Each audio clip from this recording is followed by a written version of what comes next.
Como um grupo de ódio que governava um país inteiro aparentemente desapareceu do ar. Alerta de spoiler: eles não desapareceram. Embora a Segunda Guerra Mundial tenha fascinado historiadores e o público desde 1945, o que aconteceu aos perpetradores de um dos maiores males de todos os tempos é discutido com menos frequência. Hoje, no Viajante da Curiosidade, iremos examinar a dura verdade sobre o que aconteceu aos nazistas após a Segunda Guerra Mundial. Zona de ocupação. Após a vitória dos aliados na Segunda Guerra Mundial, a Alemanha foi dividida em zonas de ocupação, entre os Estados Unidos, Grã-Bretanha, França e União Soviética. Os aliados adotaram várias políticas, sob o Plano Geral de Desnazificação.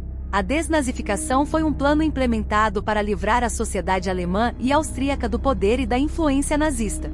A vida para os nazistas detidos não era igual, dependendo da zona em que viviam. Os campos de internamento soviéticos tinham as condições mais precárias. Isso levou muitos a tentarem se mudar para uma das zonas ocidentais. Sob o pretexto de sentimentos anticomunistas das zonas ocidentais, a Alemanha ocupada pelos franceses foi a área mais tolerante. Na opinião deles, a Alemanha como um todo foi responsável pela guerra, e eles deram menos importância à classificação entre nazistas e não nazistas.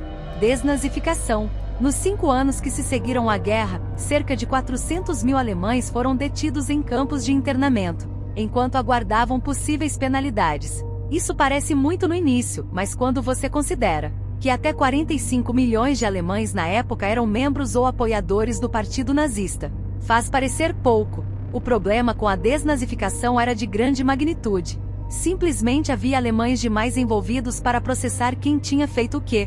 Imagine um país inteiro na fila do SUS. Esse é o tipo de lentidão burocrática de que estamos falando. Outra questão foi reconstruir a economia da Alemanha. De acordo com as regras de desnazificação, os infratores deveriam ser removidos de cargos de alto escalão e forçados a fazer trabalho manual. Mas se cada nazista e simpatizante do nazismo fosse responsabilizado, literalmente não haveria trabalhadores qualificados suficientes para uma sociedade em funcionamento. Na zona britânica, por exemplo, verificou-se que 90% dos advogados eram nazistas, uma vez que não podiam ter uma sociedade em funcionamento sem qualquer lei ou ordem. Grã-Bretanha determinou que 50% dos serviços civis legais alemães poderiam ser formados por nazistas nominais. A zona francesa encontrou um problema semelhante com os professores. Depois de demitir 3/4 dos professores devido à influência nazista, eles tiveram que recontratá-los para ter um sistema educacional, reconstruir um país e, ao mesmo tempo, tentar categorizar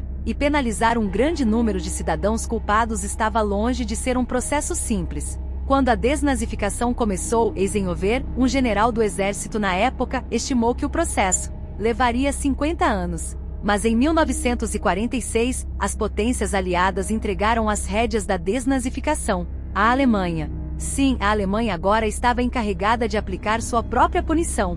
América do Sul. Um destino popular para o pior dos piores nazistas era a América do Sul, que continha muitos ditadores simpatizantes na época que abriram suas portas para eles. Acredita-se que até 9.000 funcionários e colaboradores nazistas tenham escapado para a América do Sul após a guerra. Enquanto Brasil e Chile tiveram algumas dezenas de exilados, a Argentina de longe teve o maior número deles.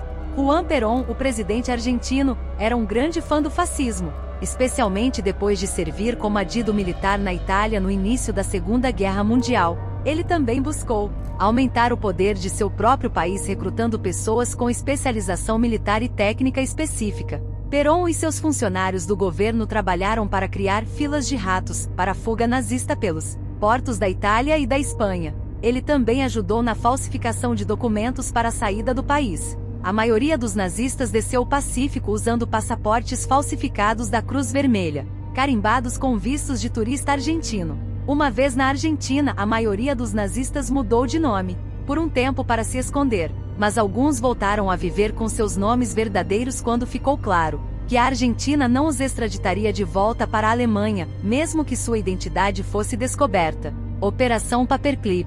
Claro, a Argentina não foi o único país a roubar nazistas para seu próprio benefício. Quando uma corrida armamentista começou entre os Estados Unidos e a União Soviética, reunir cientistas e engenheiros especialistas tornou-se uma prioridade maior para os respectivos governos do que punir crimes contra a humanidade. Em 1945, os Estados Unidos promulgaram secretamente o programa Operação Paperclip para levar cientistas e engenheiros alemães de volta ao continente, muitos deles nazistas, essencialmente como armas humanas. Perto do final da guerra, a Alemanha percebeu a necessidade dessas habilidades e o cientista alemão Werner Rosenberg criou uma lista identificando nomes. Um técnico de laboratório polonês acabou encontrando a lista rasgada em um banheiro, que acabou indo do MI6 para a inteligência dos Estados Unidos. Além de querer essas pessoas para o seu lado, outra motivação crucial da Operação Paperclip era impedir que os soviéticos adquirissem seus conhecimentos técnicos. Embora chamada de Operação de Evacuação, os alvos identificados foram essencialmente sequestrados e forçados a ir para os Estados Unidos, onde foram mantidos por meses para interrogatório. Ainda assim, muitos desses cientistas literais de foguetes tiveram carreiras incrivelmente bem-sucedidas nos Estados Unidos e fizeram parte do programa espacial da NASA, apesar da suspeita de alto nível de envolvimento nazista entre eles. Julgamento de Nuremberg. Para os criminosos mais graves que não conseguiram escapar para se esconder, os julgamentos de Nuremberg processaram nazistas em 1946 por crimes de guerra, crimes contra a humanidade e guerras de agressão. Esses julgamentos foram importantes para determinar o direito internacional, especificamente quando se trata de processar crimes de guerra. Eles também foram um passo crucial para responsabilizar alguns dos criminosos mais proeminentes pelo Holocausto. O primeiro e mais conhecido julgamento indiciou 24 homens, com resultados que vão desde a absolvição até 10 anos de prisão e execução. 12 foram condenados à morte.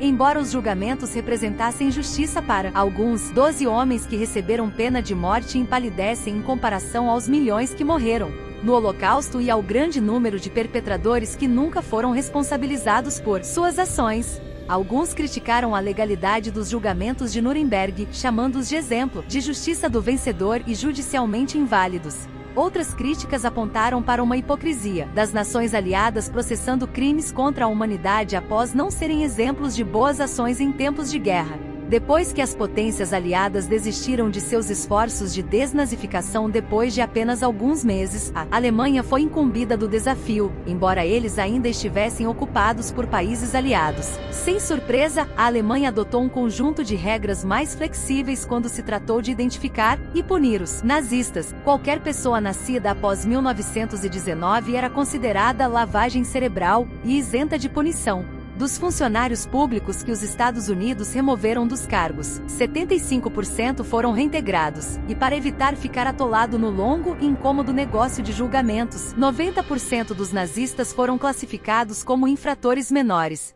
Em 1948, a Guerra Fria havia se tornado uma preocupação maior para os Estados Unidos, e todos os casos restantes foram acelerados com procedimentos que eram legalmente vagos na melhor das hipóteses.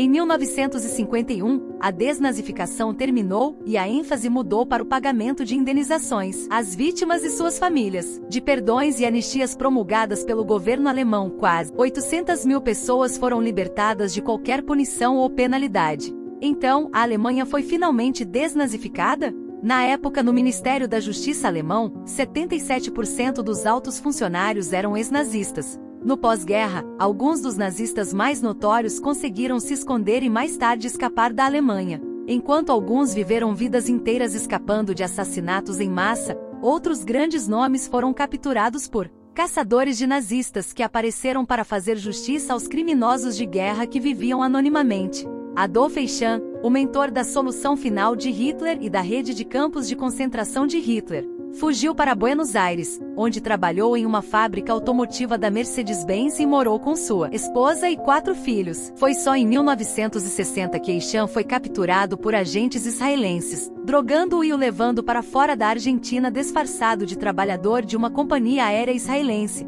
alegando que ele havia sofrido um traumatismo craniano. Apesar dos protestos por seu retorno da Argentina, Eichmann foi posteriormente julgado e executado. Em Israel, nem todos os caçadores de nazistas eram agentes do governo. No entanto, Simon Wiesenthal, um sobrevivente do Holocausto que se tornou caçador de nazistas, rastreou Franz Stango em São Paulo. Stango foi responsável pelo Programa de Eutanásia Action T4, que matou pessoas com deficiências físicas e mentais. Depois que Wiesenthal o descobriu, Stango foi extraditado para a Alemanha Ocidental e condenado à prisão perpétua.